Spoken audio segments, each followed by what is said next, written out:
వేణు, రాధా, నేను విన్నాను కొండల వెనుక ఒక దాగి ఉన్న సరస్సు ఉంది. ఈ వారాంతం మనం ఆ సరస్సు వెతకడానికి వెళ్దాం.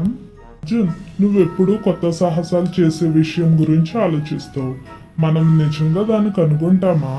అది కేవలం ఊహగా ఉండకపోతే?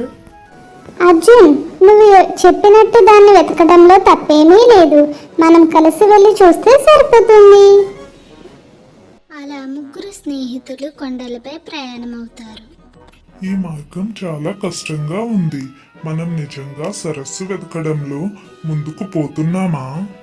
దేవుడా, ఈ ప్రయాణం కఠినమైనది, కానీ మనము ఒకటే చేయగలిగితే ఏదైనా సాధ్యమే. మనస్సు పెట్టండి స్నేహితులా.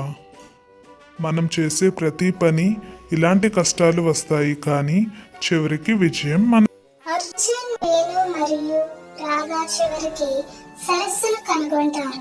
అది అద్భుతమైనదిగా కనిపిస్తుంది. ఇవి చూడు, మనం కనుగొన్నది నిజమే. ఎంత అందమైన సరస్సు! అర్జున్, నిజంగా ఇది అద్భుతం.